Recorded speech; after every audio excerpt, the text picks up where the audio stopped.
Things are good? Homework go okay? Yeah. Here?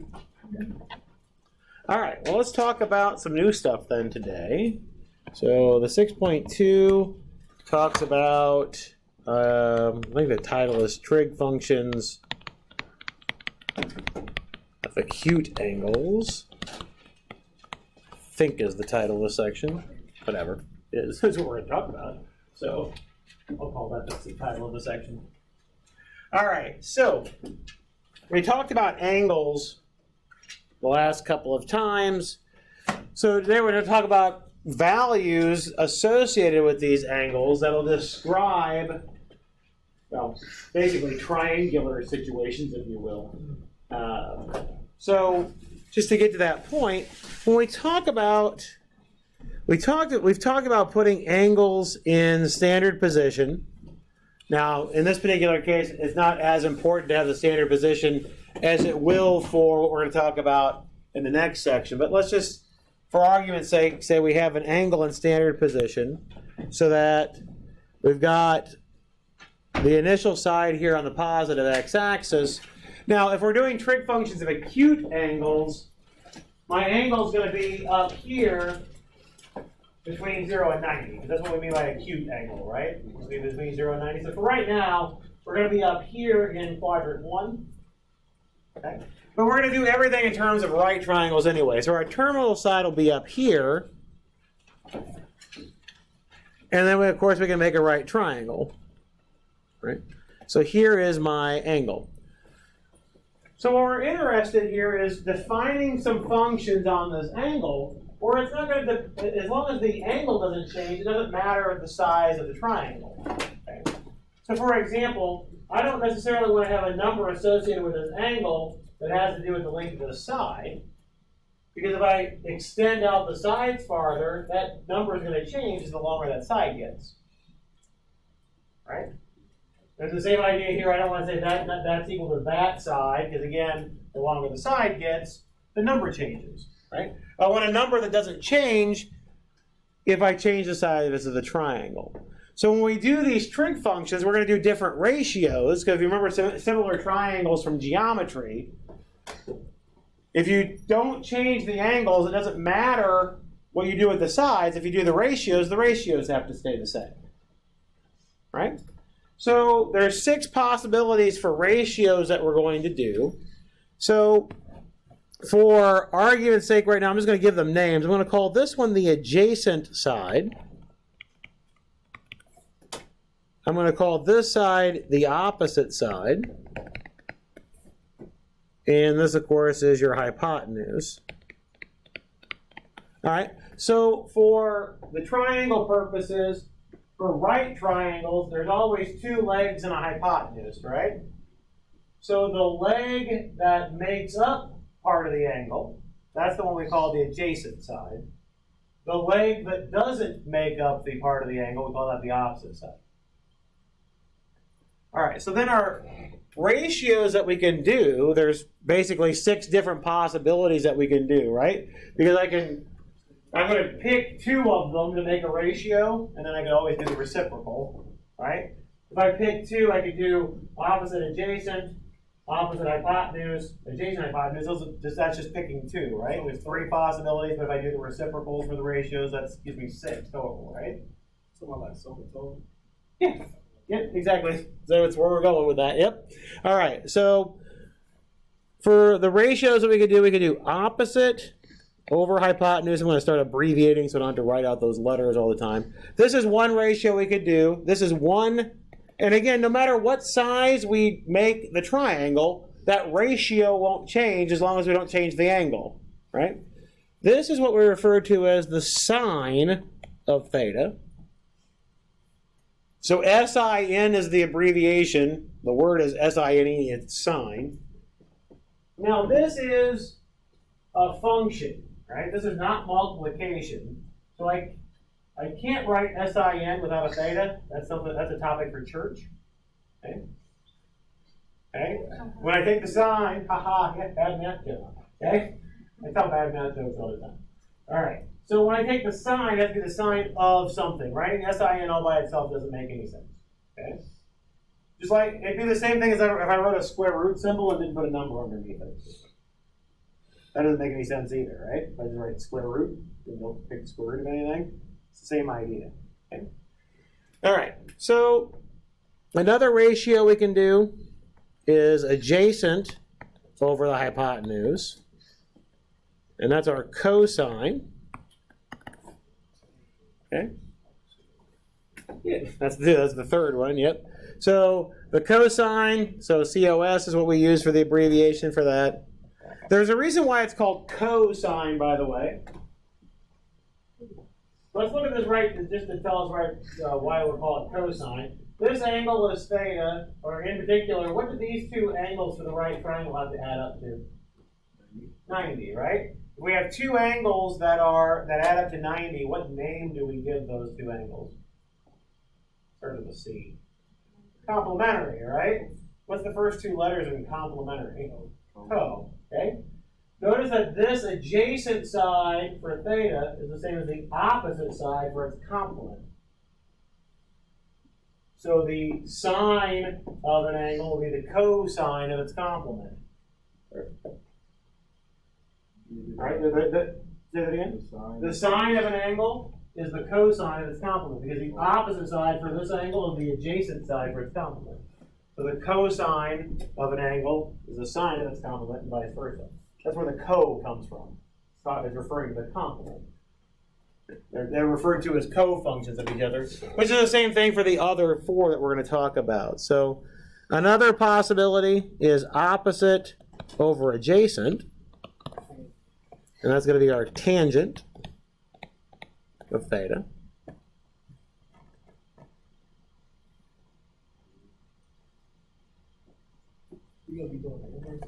We're going to be doing the inverses of them as well. Yeah, not today, but we will.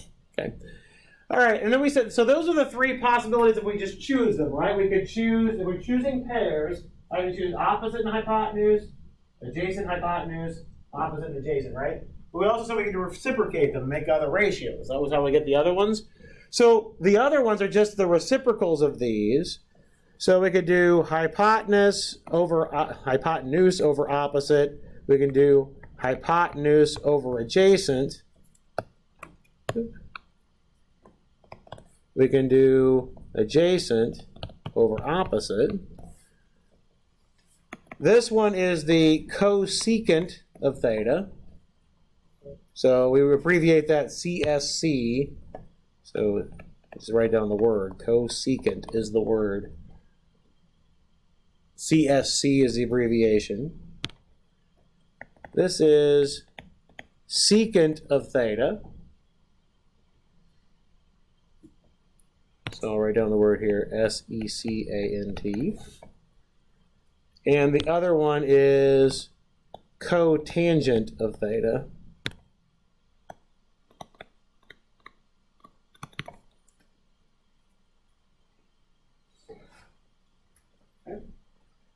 Where these functions, especially the tangent and the secant, get their names? Show you where they get their names real quick here. So I'm going to draw a second picture.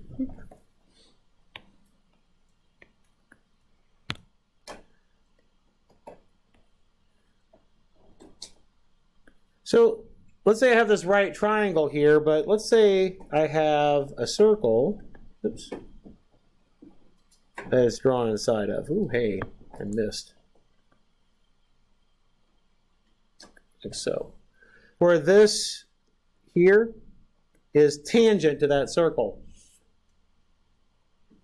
If this angle is theta and this distance is 1 here, then the length of this side is the tangent of theta. That's where it gets its name tangent. It's because it actually has a physical length for a segment that's tangent to the circle. That's where it gets it. Not as worried about that you care where that name comes from. But that's where it comes from. It actually has a physical representation. It's the length of that segment where it's tangent to the circle. Remember, a line that's tangent touches it and keeps going and doesn't cross it? That's what a tangent to a circle is. It just touches it in one spot. All right? Same triangle. this here actually goes through the circle, right? That length of that side is the secant of theta. And that's where the secant gets its name from.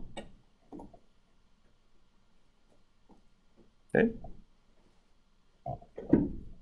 The sine function actually gets its name, I believe, from the Latin for breast, which is weird.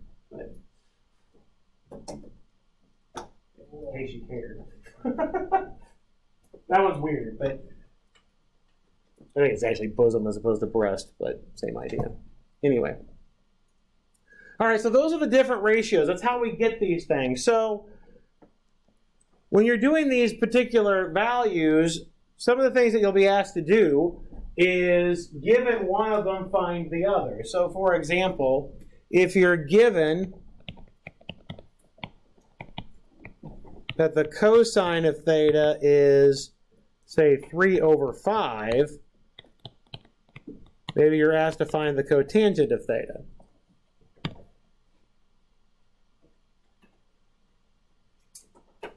This is something you might be asked to do. Now, if you've seen inverse trig functions, you might be tempted to do that with inverse trig functions in this case, but you don't need to do that at all, because all we need to do is just think about the triangle. All right, so I don't even really care what theta is. We're given that the cosine of theta is 3 over 5. Since I'm given it as a fraction here, I should be able to label some sides on my triangle. What's cosine defined as again? Adjacent over the hypotenuse, right? So what sides can we label on the triangle? The bottom one is 3. And the hypotenuse is 5. Yeah, so can we figure out what this side is? Yeah, well, if you're familiar with the Pythagorean triples, you know that's 4, right? In general, if you didn't know what it was off the top of your head, you could always use what? Pythagorean Theorem, right? And solve for the other side. Yeah, exactly right. Yep, we can do the 3 squared plus that side squared is 5 squared and solve for the side, right? We agree? That make sense? Yeah. Okay. So in this case, now that we have the sides labeled, can you tell me what cotangent of theta is? Yeah, it's the adjacent over the opposite, right?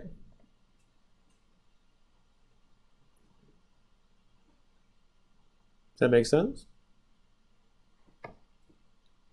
Yeah, good. If we do another one, if we're given that, say, the secant of theta is, how about 25 over 24, asked to find the tangent. Work on that one for a second, see if you can do it.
What'd you get for this one?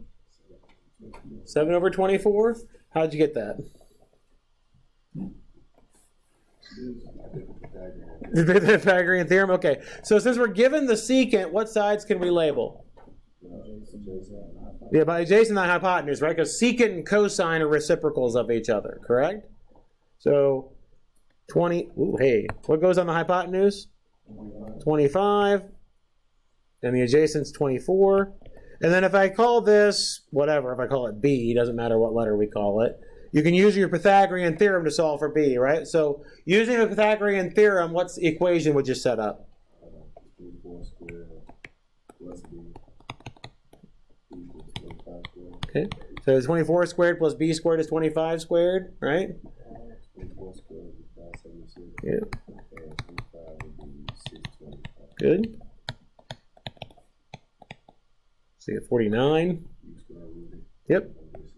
Good. So what everybody got for that? Okay. So then we're asked to find tangent. What ratio gives you tangent then? Opposite over adjacent. Good. Do the 7 over the 24. Does that make sense? All right.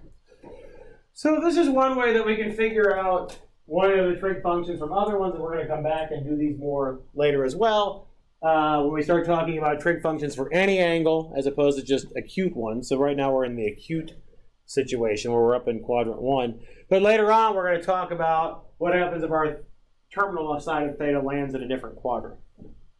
Okay. Not today, but later on we'll talk about that. Probably on Wednesday. All right.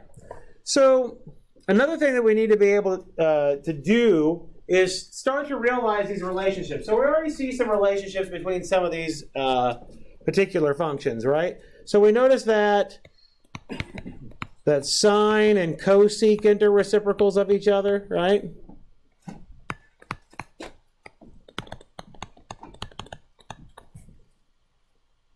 And cosine and secant are reciprocals of each other.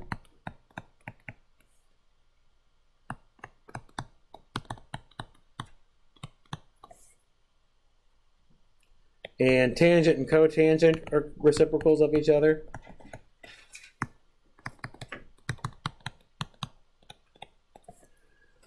So these are starting to give us a list of what we refer to as identities. Identities are equations that are true no matter what you plug in. You're used to, from algebra class, solving what are referred to as conditional equations. You're trying to figure out the numbers that make it true. Like, for example, if you solve x squared equals 9, you say x is plus or minus 3, right? Because x squared is not always equal to 9, right? If it were, make life a lot simpler, right? Okay? But x squared is not always equal to 9, right? Could be 3, x is 3, or x is minus 3 to make it 9, and that's it. These are true no matter what you plug in for theta.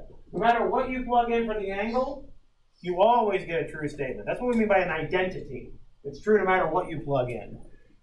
Since these are talking about doing reciprocals, we refer to these as the reciprocal identities. And one of the things that we're going to do this semester is build up your handbook, if you will, build up your toolbox of identities. Okay? So these are kind of your first ones. We're going to talk about a couple more here in a minute.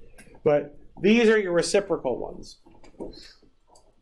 Now, another one that you may notice or may already know are a couple of the quotient identities. So we recognize that just to write these back in terms of the sides again, we know that sine was opposite over hypotenuse, cosine was adjacent over hypotenuse, and tangent is opposite over adjacent. Okay? Notice that if I take my sine and I divide it by the cosine, you're going to get, well, you'll have opposite over hypotenuse over adjacent over hypotenuse, but the hypotenuses will cancel. Right? So one of the things that we notice from this is that we get that your tangent is sine over cosine.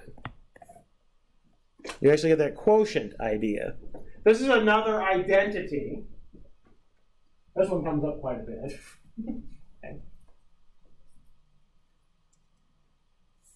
And again, you can see it from, like I said, if you want to do the algebra, take opposite over hypotenuse and divide it by adjacent over hypotenuse. Where when you divide by a fraction, you multiply by what? This is reciprocal, and the hypotenuses will cancel, correct? So that's one. So now, how can you write cotangent in terms of sine and cosine then? Good, because cosine and sine are, excuse me, try that again. Cotangent and tangent are reciprocals of one another, right? So I can just flip it over, and that gives me cotangent. One of the reasons why we talk about this, besides the fact that it's fun to play around with identities, at least I think it's fun to play around with identities, some of the stuff that we're going to do later on this semester will involve needing to change everything over to sines and cosines. Okay? Kind of get to a back to basics idea, if you will. So understanding how to rewrite, in particular, tangent, cotangent, secant, and cosecant as sines and cosines is going to be helpful in solving problems later. We're going to do things like what we refer to as verifying identities. We'll also be doing solving equations, solving conditional equations involving trig functions. And in those cases, it's going to be helpful to be able to change from one type of function to another type of function. That's why we're talking about them now. All right. So, anyway, these don't really have particular names for them. I could call them quotient identities, but these two are important identities to remember, so I'm going to go ahead and box them. All right. There's another identities that pop up that are important, and then we're going to play around with these with calculator stuff here in a second. But another one are what are referred to as the Pythagorean identities. So let me just write, not even going to worry about theta right this second. Oops, that's not the hypotenuse. Using the Pythagorean Theorem, we can come up with a relationship of the three sides, right? The opposite side squared plus the adjacent side squared has to be the hypotenuse squared, right? We agree? Okay. Well, how would I get a, just for grins and giggles here, how would I get a 1 on the right-hand side? What would I need to do if I wanted a 1 on the right-hand side?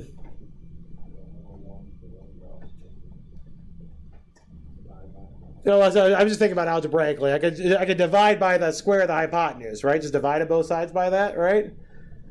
Could divide by the square of the hypotenuse. So give me 1 on the right-hand side, right? Okay.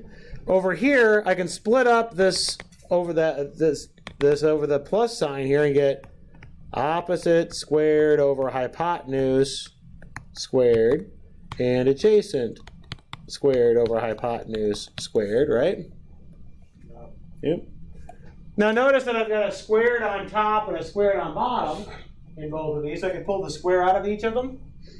Right? So I could do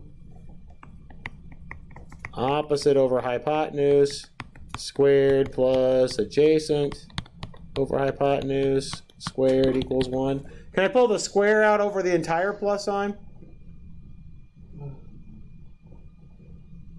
Is this the same thing as this? What is what I'm asking? Is it the same thing as this?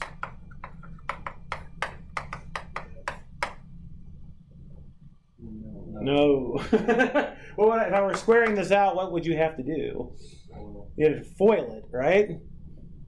Right. So I can't pull the. This is as good as I can get at this point, right? I can't pull it out any farther. Okay. Squares don't distribute over sums. Okay. You get lots of red ink on your paper if you do that for me. Lots. Okay. All right. But why did I write it this way? What's opposite over hypotenuse equal to? That's the sine, right? That's the sine of theta, isn't it? And what's adjacent over hypotenuse? Cosine. So this gives you another identity. Now, we usually write this shorthand, which I'm going to do here in a second. But this identity came about from the Pythagorean Theorem. So no matter what I plug in for sine, and no matter what I plug in for, no matter what I plug in for theta, this is always true. As long as I plug in the same theta in both spots, this is always true. This is another identity. Now we write this in a shorthand fashion. We don't like, the idea behind the shorthand is we don't want to have to write parentheses every time we write the squared on the outside. So we'll write this in a shorthand fashion by moving that squared on the sine and on the cosine. It's important to remember that this is a shorthand notation. This really does mean take the sine of theta and then square the answer. You do the squared last. Okay? Even though it looks like the squared is only on that SIN piece. This means this. It's just shorthand. So not to write parentheses every single time. Okay? All right, so this is one of the Pythagorean identities. There are 3. So let me write down what the other 2 are. The other 2 come about just by rearranging the equation. If I divide both sides by cosine squared, okay? If I divide both sides of the equation by cosine squared, what's that become? 1. 1 over cosine squared will be secant squared. Sine squared over cosine squared becomes tangent squared. So the second one is tangent squared theta plus 1 equals secant squared theta.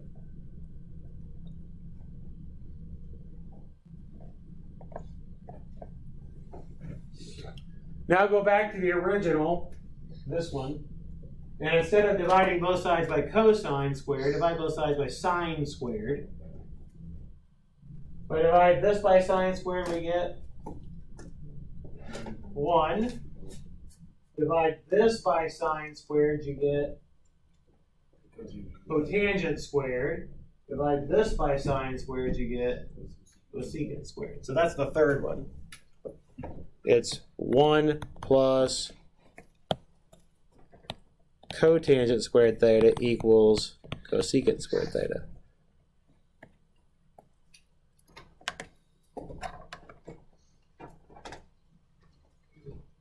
These will be more important later. I'm going to give you an application of this one here in a second.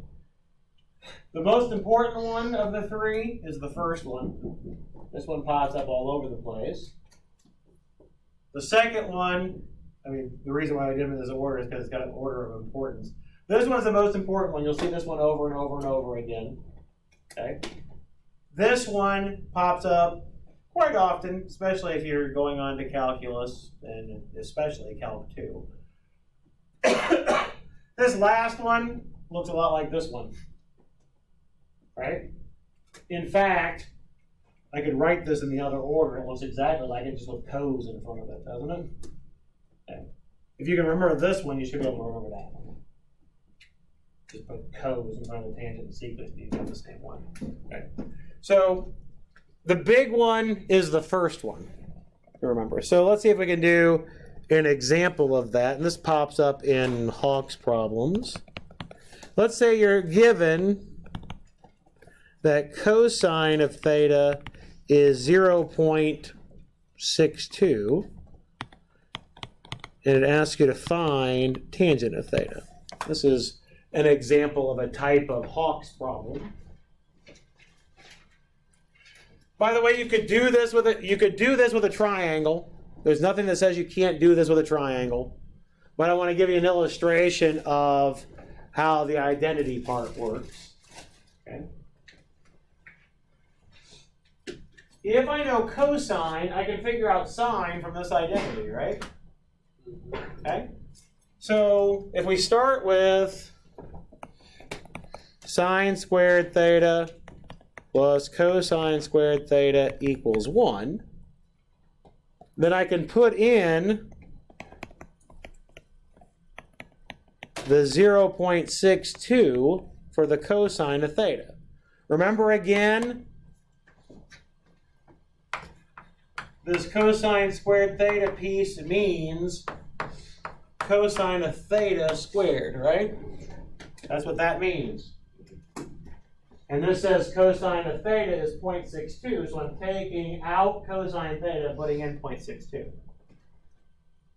Right? Okay. Everybody see that? Yeah. Okay. Notice it doesn't say theta is 0.62, right? I'm not putting in 0.62 for theta. I'm replacing all of the cosine of theta with 0.62. I don't know what theta is off the top of my head here. Okay. All right. But now we should be able to solve for sine, right? I don't have my calculator on me right now, but I can take this and move it to the other side.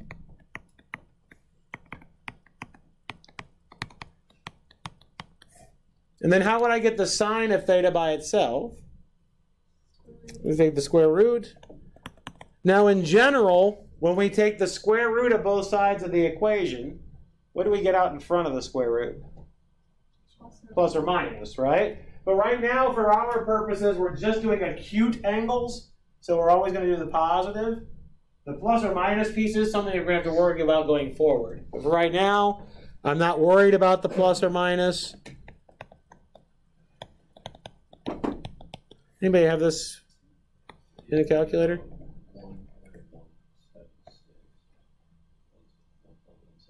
That should be less than 1. 0.78. Yeah, 0.78 and so on. Okay. Did you have a plus instead of a minus maybe in here to get the 1.17 perhaps? Yeah. Okay. It was like it should be less than 1. So 0.78 and change.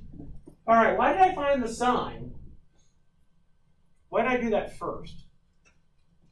The problem's asking me for tangent. Why did I figure out the sine first? The identity is sine over cosine. The identity is sine over cosine, right?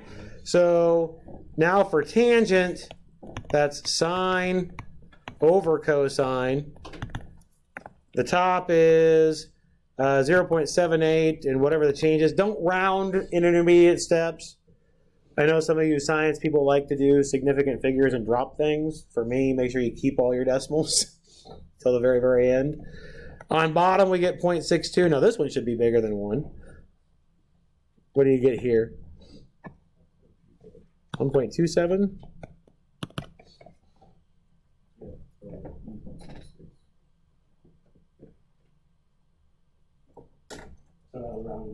I think the ones in Hawks ask you to round to 4 decimal places at the end, if I remember correctly. I looked at it on Friday. I haven't looked at it since, but I think it was 4 decimal places. Does the idea here make sense for what we did? Okay. Now, another thing that they might ask you to do in Hawks on your calculator is to actually just find some values. So, for example, if it asks you to approximate. By the way, one thing you'll need to make sure that you know how to do on your calculator is switch back and forth from degree mode to radian mode and vice versa, because some of the angles they'll give you will be in degrees, some of them will be in radians.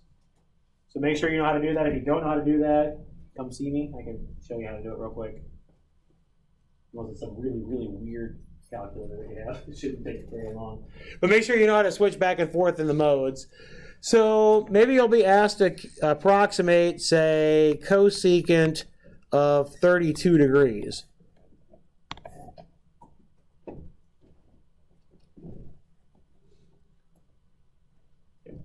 Now, on your calculator, you should notice that you have an SIN button, a sine button, a COS button, and a TAN button, right? What I don't see is a CSC button. Okay?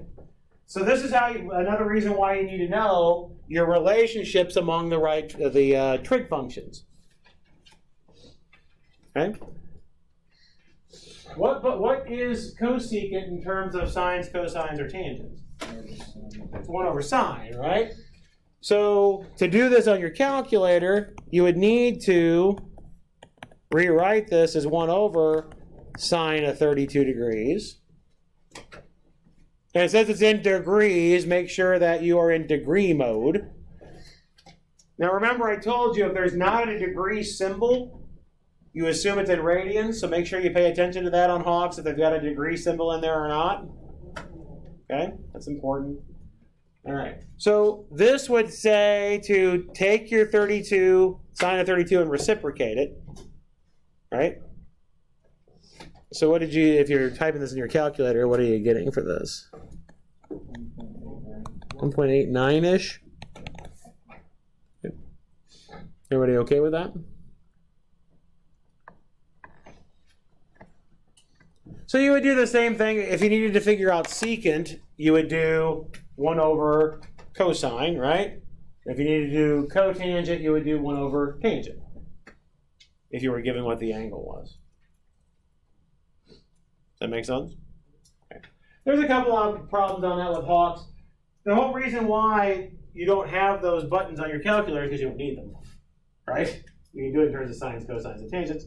And they're trying to save space on your calculator. You know, need 6 buttons if you can do it with 3.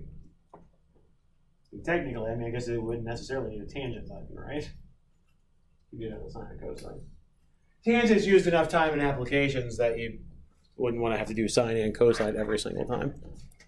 But actually, nowadays, since we have calculators that keep everything on your screen at once, it probably wouldn't be a big deal to get rid of the tangent because you could see the sine over cosine on your screen, right? Back when calculators first started coming out and were more and more prevalent, you didn't see the things up on your screen, right? So you want to try to make the computations as simple as possible and keep the calculator as simple as possible as well. So it's one of the reasons why there's a tangent button on your calculator. More practical purposes than anything. This okay? Well, let's see how we can apply a couple of these problems, or a couple of these ideas to some applications here.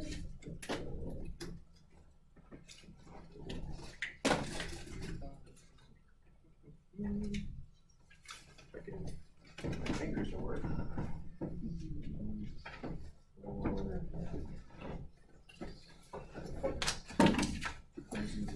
This way, maybe.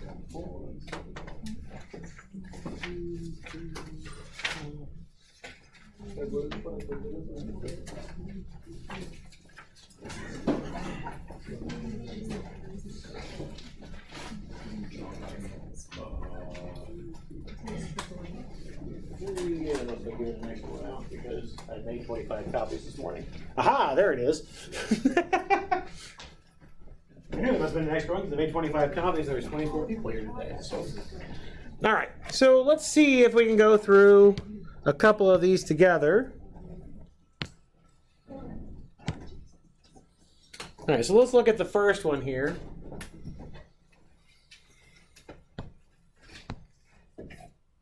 So you've got a right triangle. It tells you that one leg is 56.76 meters, and the angle adjacent to that side is 56.76 degrees. It asks us to find the other parts of the triangle.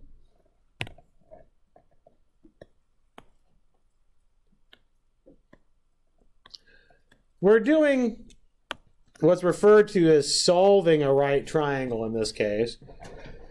When we solve triangles, we're going to do other triangle solving later in the semester as well. But when you're solving triangles, pardon me, goodness, it just means figure out everything about the triangle that's missing. So there's 3 angles and 3 sides, so you'll be given some information and you got to figure out the rest. Okay? So in this particular case, we're given a right triangle, so it made it really easy to find that one angle. And one of the angles is 56.76 degrees, so that's clearly not to scale. And it says the side, the leg that's adjacent to that is also 56.76. I wonder if when I typed this up, I read the numbers wrong, but that's okay. Doesn't matter.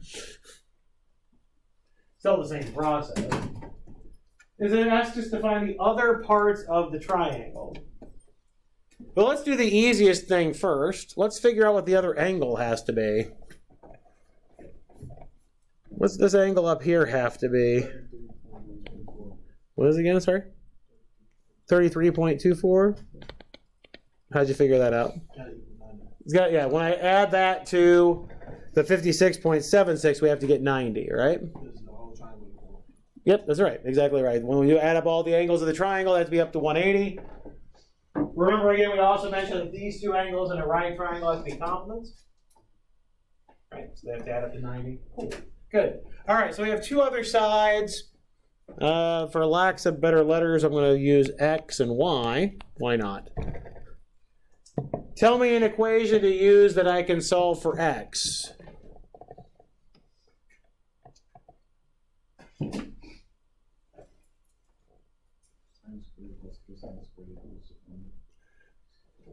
Okay, we could.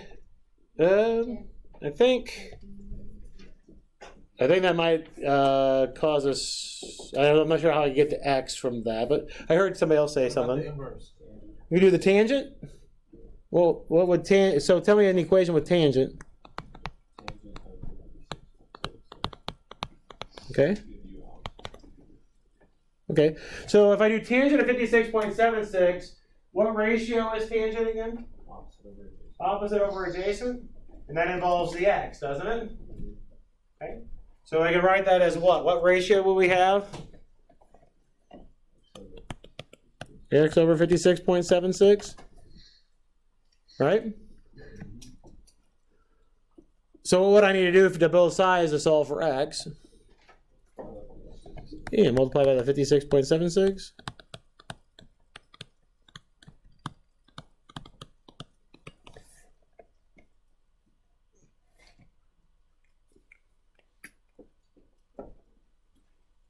And then this looks like a good job for your calculator. Better job for your calculator than my brain. Looks like a better job for the calculator. What'd you get when you put this in your calculator?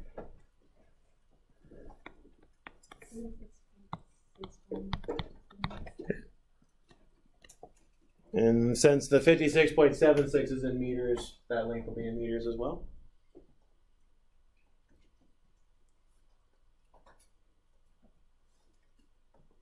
So again, there's other ratios that would have given you the x. The reason why there's a couple of different reasons why we use the tangent in this case. For one, when we use the tangent, we only had the one variable, right? For example, I wouldn't want to use sine, right? Because I would have, sine would be x over y. I don't know why, right? Okay, so that wouldn't work very well. So one reason why we use tangent was because I have the x in a number here, right? So it made it a little easier to solve. Another reason is that I have the tangent button on my calculator, right? Cotangent wouldn't have, I mean, I could use cotangent, but I don't have a cotangent button. You would have to take the reciprocal anyway. Yeah. Is the leg of the triangle always going to be the bottom of it? It depends on, this one was the bottom because it said the side adjacent. If it would have said the other side opposite, I would have put it here. So it was the whole point of the adjacent part. So each of these are legs. So it has to tell you if it's the one that makes up the angle or the one that's on the other side. All right. How about an equation that involves y? There's a couple of ways actually several ways you get at y. Tell me an equation that involves y. Okay, you could do the Pythagorean Theorem now that you know x, right? You could do 86.61 squared and whatever that change is, and then 56.76 squared equals y squared. That's one way to do it, isn't it? Okay. You could also use what else? I heard somebody say it. Okay. Well, the Pythagorean identity would give you, that's in terms of the angles, right? We're trying to get the size. We could use the sine function though, right? Sine of 56.76 is equal to what? Okay. Over y, right? We do that. We could use that value we just found, right? If you're using the value you just found, make sure you keep all your decimals in your calculator. Don't round. Okay. What's another equation you could have used? You could have used cosine, right? What would the cosine equal?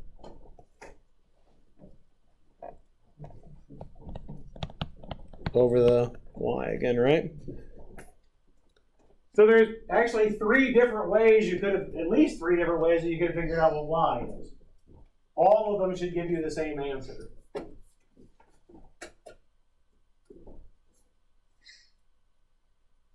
Does it make sense on how we came up with those? Did anybody get the y? I got like 103.5. 103 point, I'm sorry, what? 5.5. 5.5?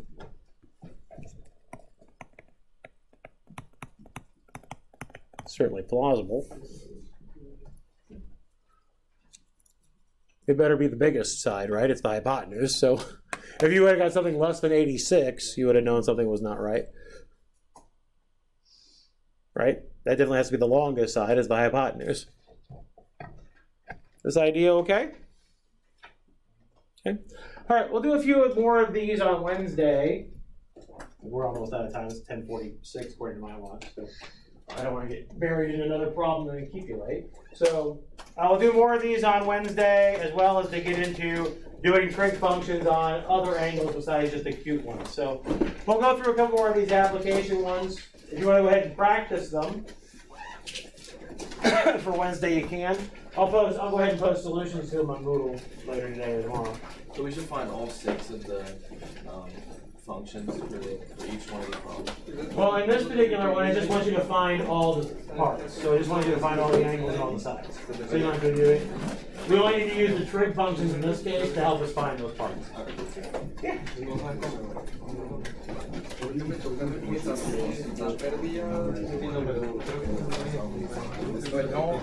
Right, so I would multiply both sides by the y and get the y out of the denominator and just divide by the side. Yep, divide by both sides. Yep. Yep.